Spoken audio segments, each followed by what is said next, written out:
কবিগুরু রবীন্দ্রনাথ ঠাকুরের মেঘদূত। মেঘদূত আমরা কার পড়েছি? ক্লাস 12 বা ক্লাস 11 আমরা মহাকবি কালিদাসের লেখা মেঘদূতম পড়েছিলাম। সেই মেঘদূতে রামগিরি পর্বতে যক্ষকে নির্বাসন দেওয়া হয়েছিল এবং যক্ষ শ্রাবণ মাসে তার স্ত্রীকে রামগিরি পর্বত থেকে মেঘের মাধ্যমে তার প্রেম নিবেদন করেছিল।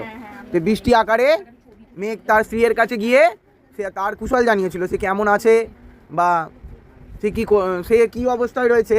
কুবের যখন যক্ষকে অভিশাপ দিয়েছিল, সেই অভিশাপের কারণে যক্ষকে রামগিরিতে গিয়ে তপস্যা করতে হয়েছিল, তার স্ত্রীর থেকে তাকে 1 বছর বিরহ বেদনা সহ্য করতে হয়েছিল। তো সেটি ছিল আমাদের কালিদাসের মেঘদূত বা মেঘদূতম।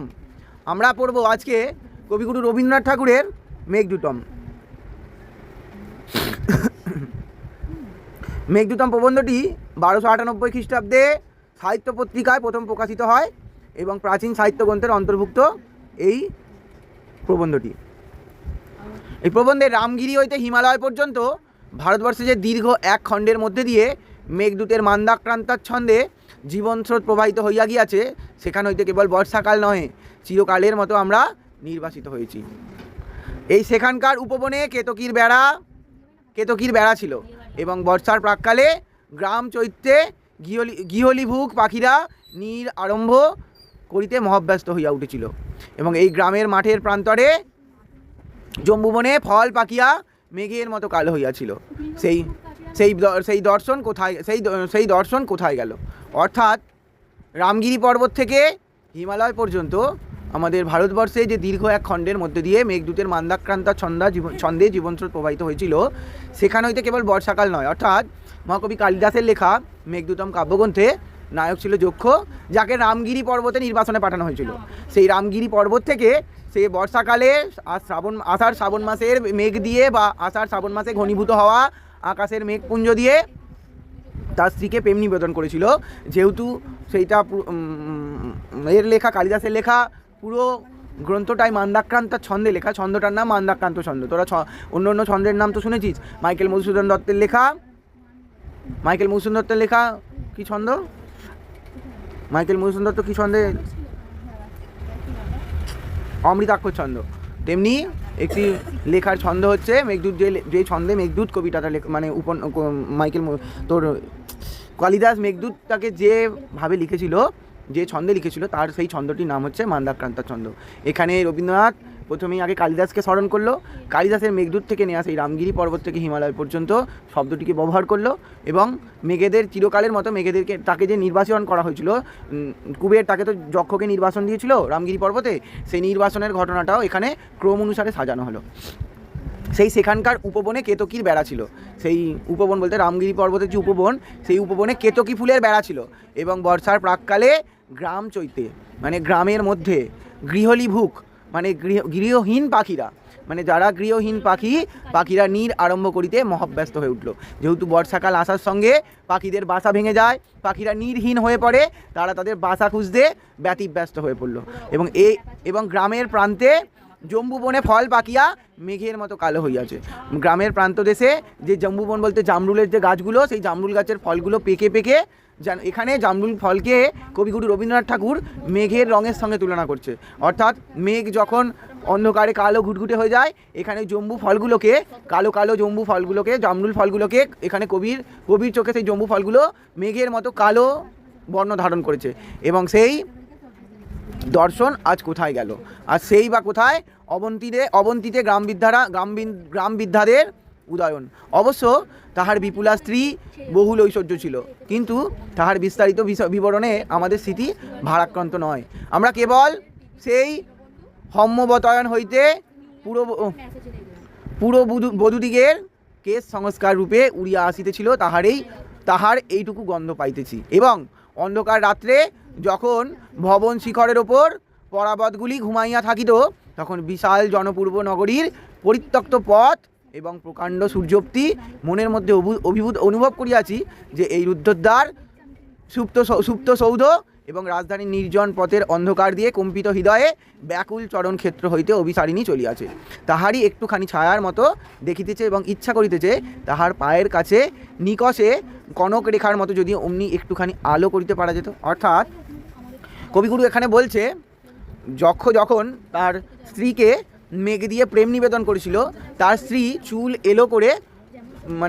এলো করে দাঁড়িয়েছিল এবং বৃষ্টিগুলো যখন মেঘ থেকে বৃষ্টিগুলো পড়ছিল তার চুলকে এসে স্পর্শ করছিল। সেই কেশবতী কন্যার অর্থাৎ যক্ষের স্ত্রীর চুলগুলোকে এসে মেঘগুলোকে বৃষ্টিগুলো স্পর্শ করছিল। এর দ্বারা তার স্বামীর প্রেম নিবেদন মানে তার স্বামীর প্রথম স্পর্শ সে অনুভব করছিল। মানে তার স্বামী তাকে বিয়ে করার পর তাকে বিবাহিত স্ত্রীকে রেখে রামগিরি পর্বতে চলে গেছিল তার গুরুর উপদেশ মান্য করার জন্য, উপাসনা করার জন্য রামগিরি পর্বতে চলে গেছিলো। তার স্ত্রীর যে বিরহ, স্ত্রীকে ছেড়ে থাকা এবং তার স্ত্রীরও তার স্বামীর প্রতি যে বিরহ, তার স্ত্রীও তো তার স্বামীকে ছেড়ে থাকছে। তো যখন মেঘ সে জানে রামগিরি পর্বতে আছে মানে আষাঢ়ের পরন্ত মাসে যক্ষ ওখান থেকে মেঘগুলোকে পাঠিয়েছিল তার স্ত্রীর কাছে প্রেম নিবেদন করার জন্য। এবং তার স্ত্রীও তার স্বামীর প্রতি এতটাই ভালোবাসা, তার স্ত্রীও জানতো যে তার স্বামী মেঘ হিসাবেই তার কাছে তার প্রেম নিবেদন করবে রামগিরি পর্বত থেকে। তো তাই এই বিশাল জনপূর্ব নগরীর পরিত্যক্ত পথ ধরে প্রকাণ্ড সুপস্থি মনের মধ্যে দিয়ে অনুভব করিতেছে যে ওই রুদ্ধদ্বার সুপ্ত সৌধ রাজধানীর নির্জন পথের অন্ধকার দিয়ে কম্পিত হৃদয়ের ব্যাকুল চরণ ক্ষেপে যে অভিসারিণী। এখানে অভিসারিণী বলতে সেই মেয়েটিকে বলা হচ্ছে যে যক্ষের স্ত্রী চলিয়াছে, তাহার একটুখানি ছায়ার মতো দেখিতে দেখিতে ইচ্ছা করিতেছে। তারপর পায়ের কাছে নিকষ কনক রেখার মতো যদি অমনি একটুখানি আলো করিতে পারিতাম। তো তখন কবিগুরু বলছে যদি ওই মেয়েটির পায়ের কাছে সোনার মতো কিছু দিয়ে মেয়েটির পাকে অর্থাৎ মেয়েটির মনকে আমি যদি ভরিয়ে তুলতে পারতাম। আবার এই প্রাচীন ভারত খণ্ডটুকুর নদী গিরি নগরীর নামগুলোই বা কী সুন্দর। অবন্তী, বিদিশা, উজ্জয়িনী, বিন্ধ্য, কৈলাস, দেবগিরি, রেবা, শিপ্রা, বেত্রবতী, এগুলো হচ্ছে প্রাচীনকালের নদীগুলোর নাম আর প্রাচীনকালের শহরগুলোর নাম। ইতিহাসে যে শহরগুলোর নাম, অবন্তী শহরের নাম আমরা জানি, বিদিশা একটি নদীর নাম, উজ্জয়িনী একটি শহরের নাম, বিন্ধ্য একটি পর্বতের নাম, কৈলাস একটি পর্বতের নাম, দেবগিরি একটি পর্বতের নাম, রেবা একটি নদীর নাম, শিপ্রা একটি নদীর নাম, বেত্রবতী একটি নদীর নাম। তো নদীগুলোর মধ্যে একটি শোভা সম্ভ্রম শুদ্রতা আছে, মানে নদীগুলো যে স্ফীত শুভ্র শীতল তার মধ্যে যে স্বচ্ছতা বিরাজমান সেটা কবিগুরু এখানে বলছেন। সময় যেমন তখনকার পর হইতে ক্রমে ক্রমে ইতর হইয়া আসিয়াছে, তাহার ভাষা ব্যবহার মনোবৃত্তিও যেন জীর্ণতা এবং অপভ্রংশ ঘটিয়াছে। এখানকার নামকরণ যেন সেই অনুযায়ী, মানে অর্থাৎ এই নদীগুলোর নাম, এই শহরগুলোর নাম যেভাবে করা হয়েছে, নামকরণ করা হয়েছে, তারা যেন সেখানকার পরিবেশ, সেখানকার মনোরম প্রকৃতি এবং সেখানকার সামঞ্জস্যতাকে বজায় রেখে সেই নদীগুলোর নাম সেই নামকরণ করা হয়েছে, পর্বতগুলোর নাম সেই পর্বতের নামকরণ করা হয়েছে, শহরগুলোর নাম সেই শহরগুলির নামকরণ করা হয়েছে।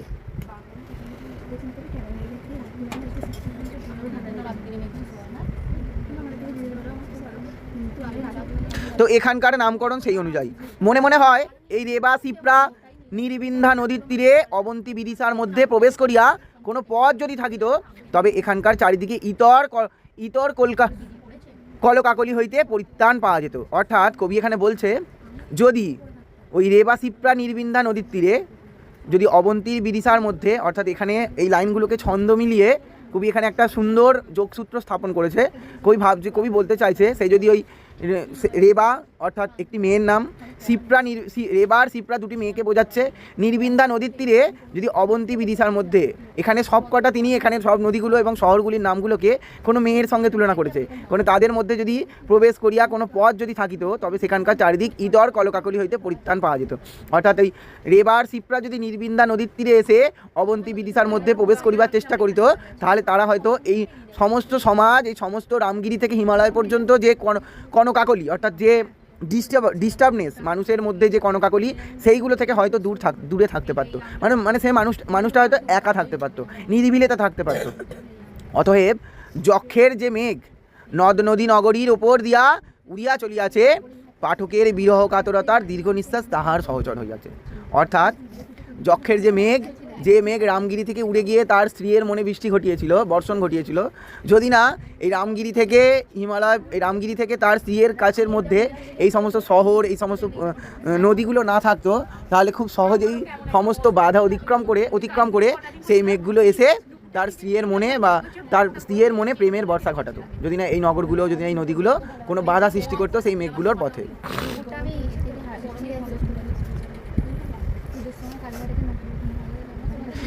সে কবির ভারতবর্ষ যেখানকার জনপদ জনপদ জনপদ বধূদিগের প্রতিস্নিধ লোচন ত্রিবিকার শিখে নাই, তাই পুরবধূদিগের ভুলতা বিভ্রমে পরিচিতের নিবিড় পক্ষ কৃষ্ণনেত্র হইতে কৌতূহল দৃষ্টি মধুকর শ্রেণীর মতো ঊর্ধ্বে উৎক্ষিপ্ত হইয়াছে। এখান হইতে আমরা বিচ্যুত হইয়াছি এবং কৌতূহল এবং কবির মেঘ ছাড়া এখানে আর কোনো কাহাকেও দূত পাঠাইতে পারে নাই। তো এখানে কবি কালিদাসও যেমন তার যক্ষতার স্ত্রীকে প্রেম নিবেদন করার জন্য দূত হিসাবে মেঘকে নির্বাচন করেছিল, কবিগুরু রবীন্দ্রনাথ ঠাকুরও সেই বাংলার নারীদেরকে, অর্থাৎ যে সমস্ত নারীদের ছেড়ে তার স্বামীরা বিদেশ বিভুঁয়ে গিয়ে চাকরি বাকরি করে বা কোনো অন্য রাজ্যে গিয়ে বসবাস করে, তো সেই স্বামীদের জন্য তার স্ত্রীর প্রেম নিবেদনের ক্ষেত্র হিসাবে কবিগুরুও এখানে মেঘকেই এই কালিদাসের মতো মেঘকেই নির্বাচন করেছে। এই কারণে এই উপবন্ধটির নাম দেওয়া হয়েছে মেঘদূত। মনে পড়িয়াছে কোনো ইংরেজ কবি লিখিয়াছেন, মানুষের এক একটি বিচ্ছিন্ন দ্বীপের মতো পরস্পরের মধ্যে অপরিমেয় অশ্রু লবণাক্ত সমুদ্র। দূর হইতে যখন পরস্পরের দিকে চাইয়া দেখি মনে হয় এক কালো আমরা এক মহাদেশে ছিলাম। যখন কাহার অভিশাপ মধ্যে বিচ্ছাদের বিপুল রাশি ফেনিল হইয়া উঠিয়াছে, আমাদের সমুদ্র বেষ্টিত ক্ষুদ্র বর্তমান হইতে যখন কাব্য বর্ণিত সেই অতীত ভূখণ্ডের তটের দিকে চাইয়া দেখি, তখন মনে হয় সেই শিপ্রা তীরের জ্যুথি বনে যে পুষ্পাবলী রমণীর ফুল তুলিত অবন্তীর নগর চত্বরে সেই বিদ্যগণ উদয়নের গল্প বলিত। এই আষাঢ়ের প্রথম মেঘ দেখিয়া পথিক প্রবাসীর নিজ নিজ স্ত্রীর জন্য বিরহ ব্যাকুল হইয়া থাকিত। অর্থাৎ আমাদের মেঘদূতম গল্পে, কালিদাসের লেখা মেঘদূতম গল্পে, মেঘদূতের যে স্ত্রী, মেঘদূতের স্ত্রী অর্চি ফুল দিয়ে মেঘকে বরণ করছিল। অর্থাৎ যখন আষাঢ় মাস আসছিল, ওই খোলা চুলে তোর স্ত্রী, যক্ষের স্ত্রী কুরচি ফুল প্লেটে করে তুলে নিয়ে, কুরচি ফুল লাল লাল ছোট ছোট করমচা ফুলের মতো দেখতে, লাল লাল ছোট ছোট ফুল, সেই কুরচি ফুল দিয়ে মেঘকে বরণ করে নিচ্ছিল, যে তার স্বামীর ভালোবাসা বা তার স্বামীর নিবেদন তার কাছে আসার জন্য। পারমিতা তো লিখিয়াছেন, মানুষের এক একটি বিচ্ছিন্ন দ্বীপের মতো পরস্পরের মধ্যে অপরিমেয় অশ্রু লবণাক্ত সমুদ্র। কোনো ইংরেজি কবি লিখেছেন, কোনো মানুষ কোনো প্রিয় মানুষকে, তার প্রিয়তমা বা প্রিয়তমকে ছেড়ে যদি সুদূর বিদেশ বিভুঁইয়ে থাকে, কোনো দ্বীপে, অর্থাৎ কোনো বিদেশ বিভুঁইয়ে থাকে, তার চোখ দিয়ে, মানে তার স্ত্রীর জন্য বা তার স্বামীর জন্য যে বিরহ বেদনা, সেই চোখ দিয়ে যখন অশ্রুগুলো ঝরে পড়ে, সেই অশ্রুগুলোকে লবণাক্ত বলে কবি এখানে ভূষিত করছে। কারণ বিদেশ বিভুঁয়ে সাধারণত বিভুঁয়ের যে দেশগুলো, সেগুলো সাধারণত সমুদ্র তীরবর্তী অঞ্চলেই হয়, অর্থাৎ সমুদ্র কেন্দ্রিকই হয়, নদী কেন্দ্রিক। আমাদের ভারতবর্ষের শহরগুলো, বিশেষ করে আমাদের এশিয়া মহাদেশে যেমন এত নদী, তেমনি অন্য কোনো মহাদেশে আমরা যদি যাই, এত নদী কিন্তু পরিদর্শিত হয় না, নিমিত্ত মাত্র। এত নদী অন্য কোনো দেশে এত নদী নেই, আমাদের ভারতবর্ষে যা নদী আছে। তাই ভারতবর্ষের মানুষের চোখের যদি জলকে কোনো কবি বা কোনো লেখক যদি তার কলম তুলে লেখে, তার জলকে কিন্তু অম্লতা দিয়ে বোঝাবে না। এখানে যেহেতু কোনো ইংরাজি কবি বুঝিয়েছেন, তাই সেই বিদেশ বিভুঁইয়ের কোনো প্রিয়তমা বা প্রিয়তমর চোখের অশ্রুকে তিনি সমুদ্রে, মানে অম্লতা দিয়ে চোখের জলকে অম্লতা দিয়ে বুঝিয়েছেন। দূর হইতে যখনই পরস্পরের দিকে চাইয়া দেখি, মনে হয় এক কালে আমরা এক মহাদেশে ছিলাম, আর এখন কাহার অভিশাপের মধ্যে বিচ্ছেদের বিলাপ রাশি ফেনিল হইয়া উঠিয়াছে। কিছুক্ষণের জন্য আমরা যদি ভাবি, ধর আমি আমার স্ত্রীকে ছেড়ে যদি অনেক দূরে কোনো শহরে গিয়ে চাকরি করতে যাই, তো আমার স্ত্রীর সঙ্গে তো বহুকাল আমার দেখা হবে না, বা আমার স্ত্রী যদি আমাকে ছেড়ে কোনো বিদেশে কোথাও চাকরি করতে যায়, বা এই রাজ্যেরই কোনো সুদূর প্রান্তরে যদি চাকরি করতে যায়, তো তখন তো আমার সঙ্গে তার দেখা হবে না। তার এই সমস্ত তার প্রথম 1 মাস 2 মাস খুব ভালো চলবে, যখন দিনের পর দিন চলতে থাকবে, মনে হবে যে তার যেন মনে হবে যে আমি যেন কোনো এক অন্য মহাদেশে রয়েছি, কবে আমি আমার মহাদেশে ফিরে যেতে পারবো, কবে আমার প্রিয়তমার সঙ্গে আমার সাক্ষাৎ হবে। কবি এখানে সেই কল্পনাটা এখানে তুলে ধরেছেন। ভাবছে, আমিও হয়তো ভাবছি যক্ষের মতো আমাকেও কেউ অভিশাপ দিয়েছে, রামগিরিতে নির্বাসন করে দিয়েছে, তাই আমি আমার স্ত্রীর সংস্পর্শ বা আমার স্ত্রীর সান্নিধ্য পেতে পারছি না। কবিগুরুর এই মনোভাব পাঠকদের নিয়ে। তো আমাদের সমুদ্রবিষ্টিত ক্ষুদ্র বর্তমান হইতে কেবল কাব্যবর্ণিত সেই অতীত ভূখণ্ডের তটের দিকে চাইয়া দেখি, তখন মনে হয় যে শিবপ্রা তীরের জুথি বনে, জুথি হচ্ছে জুথি, কেতকী, এগুলো সব ফুলের নাম, সাদা রঙের ফুল।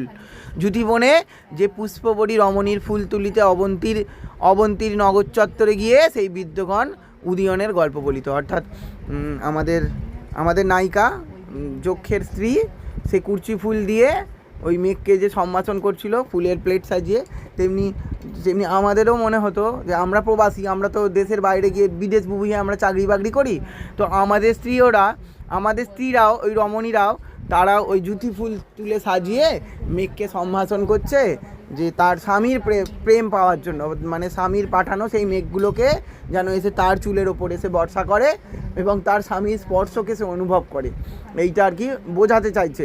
এখানে মেঘদূত দিয়ে বিদেশ বিবুইয়ে নাগরিকদের মানে বিদেশ বিবুইয়ে চলে যাওয়া কোনো মানুষকে তার স্ত্রীর প্রতি ব্যথা বেদনাকে কবি এখানে এই উপন্যাসের মধ্যে পরিদর্শিত করছে, তুলনা করছে কম্পেয়ার টু মেঘদূতম, কালিদাসের মেঘদূতম। তাই কালিদাসের এই উপসঙ্গগুলো বা বিষয়গুলো এই প্রবন্ধের মধ্যে এতবার কবি উচ্চারণ করেছে, মানে বলে গেছেন।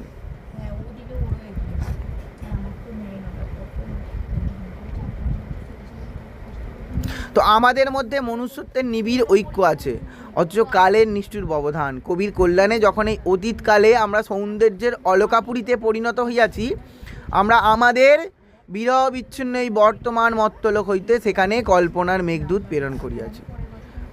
আমরা যখন এই কালের প্রবাহে আমরা চলতে থাকছি, তো তখন কালের প্রবাহে মানে এখন বর্তমান সময়ে আমরা যখন চলতে থাকছি, সেই বর্তমান সময় থেকে কবির কি মনে হলো, তাই কবির এই কালের বর্তমান কালের কোনো দম্পতি যুগলের ভালোবাসাকে কবির সেই মেঘদূতমের যক্ষ এবং যক্ষের স্ত্রীর ভালোবাসার প্রতি একটা নিবিড় বন্ধন এই বর্তমানকালের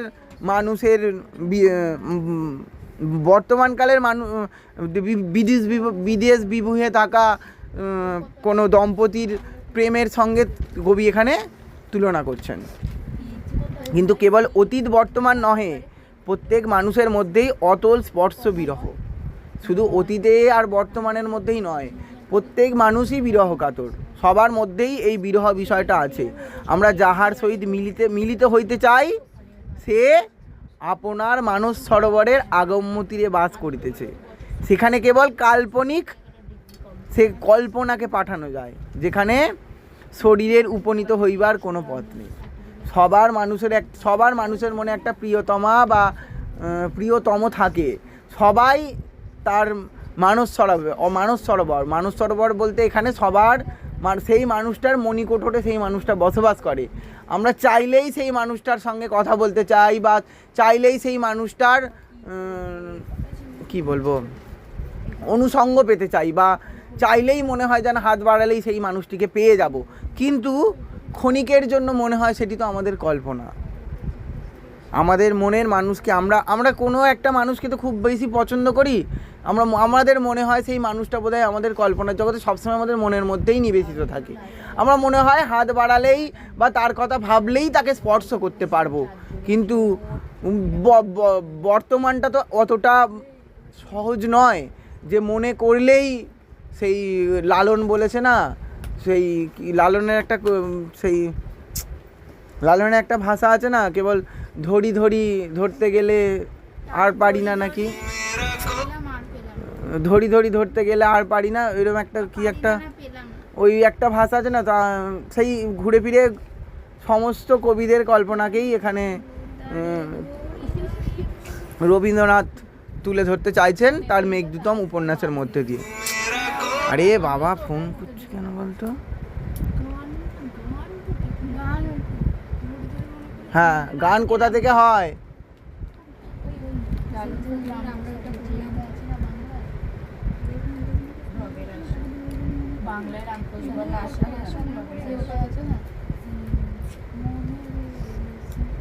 কিন্তু কেবল অতীত বর্তমান নহে, প্রত্যেক মানুষের মধ্যেই অতল স্পর্শ বিরহ আমরা যাহার সহিত মিলিত হইতে চাই, সে আপনার মানস সরোবরের প্রথম আগম্য তীরে বাস করিয়াছে। অর্থাৎ অনন্তের কেন্দ্রবর্তী সেই প্রিয়তম অবিনশ্বর মানুষটির সাক্ষাৎ কে লাভ করিবে? আজও কেবল ভাষার ক্লাবে, আভাসের ইঙ্গিতে, ভুল প্রান্তিতে, আলো আধারে দেহ মনে জন্ম মৃত্যুর দ্রুততর স্রোতবেগের মধ্যে তার একটুখানি বাতাস পাওয়া যায় মাত্র। যদি তাহার কাছে যাইতে একটা দক্ষিণের হাওয়া আমার কাছে আসিয়া পৌঁছে যায়, তাহার আমার বহু ভাগ্য। আমার অধিক এই বিরহ লোক কেহই আশা করিতে পারে না। অর্থাৎ হঠাৎ করে আমাদের জীবনে যদি একটা দক্ষিণের বাতাস প্রবেশ করে, তাহলে আমার সেই বাতাসটা আমাকে ঠেলে নিয়ে চলে যায় সেই আমার প্রিয়তম মানুষটার কাছে। এই দক্ষিণের বাতাস, এখানে দক্ষিণের বাতাস বলতে কারোর একটা সহচর্য বা কারোর একটা সঙ্গ, যে আমাদের দুজনকে মেলাতে সাহায্য করবে। এখানে দক্ষিণের বাতাসকে তার সঙ্গে তুলনা করা হচ্ছে। এই চিত্তবিরহের কথা উল্লেখ করিয়া বৈষ্ণব কবি কিছু দুলে দুলে কালে দুহু কেঁদে বিচ্ছেদ ভাবিয়া, আমার প্রত্যেক নির্জন গিরিসঙ্গে একাকী দণ্ডমান, দুহু কোলে দুহু কাঁদে বিচ্ছেদ ভাবিয়া, আমার প্রত্যেক নির্জন গিরিসঙ্গে একাকী দণ্ডমান হইয়া উত্তর মুখে চাইয়া আছি। মাঝখানে আকাশ, এই মেঘ এক সুন্দরী প্রদীপের, রেবা শিপ্রা অবন্তী উজ্জয়িনী, সুখ সৌন্দর্য ভোগ ঐশ্বর্যের চিত্রলেখা হইতে মনে করিয়া দেয় যে কাছে আনিয়া দেয় না, আকাঙ্ক্ষার উদ্বেগ করে নিবৃত্ত করে না। দুটি মানুষের মধ্যে এতটাই দূর। কিন্তু একথা মনে হয় আমরা যেন কোনো এককালে একত্রে এক মানুষ লোকে ছিলাম, সেখান হইতে নির্বাসিত হইয়াছি। তাই বৈষ্ণব কবি বলেছেন, আমার হিয়ার ভিতর হইতে কে কইল বাহির, সেখানে তোমার স্থান নহে। বলরাম দাস বলিতেছেন, তেই বলরাম প্রভু চিত নহে স্থির। তো যাহার এই সর্বব্যাপী মনের মধ্যে এক এক হইয়াছিল, তাহা সব বাহির হইয়া পড়িতেছে। কেবল পরস্পরকে দেখিয়া চিত্ত স্থির হইয়া পারিতেছে না, বিরহ বধূর বেদনায় ব্যাকুল হইয়া পড়িতেছে। কেবল হৃদয়ের মধ্যে এক চাইবার চেষ্টা করিতেছে, তবু মাঝখানে বৃহৎ এক পৃথিবী। সেই নির্জন গিরিশিখরে বিরহ স্বপ্নে যাহাকে আলিঙ্গন করিতেছে, মেঘের মুখ যাহাকে সংবাদ পাঠিয়েছে, আমাকে বিশ্বাস দিল সে এক অপূর্ব সৌন্দর্য লোক। শরৎ পূর্ণিমা রাত্রিরে তাহার সহিত চিরমিলন হইবেই। আমার তো চেতন অচেতন পার্থক্য জ্ঞান নাই। কি জানি যদি সত্যি এই কল্পনার মধ্যে প্রভেদ করিয়া থাকে। অর্থাৎ কবির এই কল্পনা, কবিগুরুর যে কল্পনা, তার মনের মানুষের সঙ্গে দেখা, বিদেশে থাকা মানুষের তার প্রিয়তমার প্রতি ভালোবাসাকে যদি এরকম হঠাৎ করে কোনো বাধা বিপত্তি ছাড়া তাকে, তার কাছে কোনো মাধ্যম ছাড়াই তার কাছে কোনো প্রেম নিবেদন করা যেতে পারত, তাহলে হয়তো জীবনটা তার কাছে কত সার্থক হতো। যদি সে তার জীবনটা আজ সার্থক হয়ে যেত।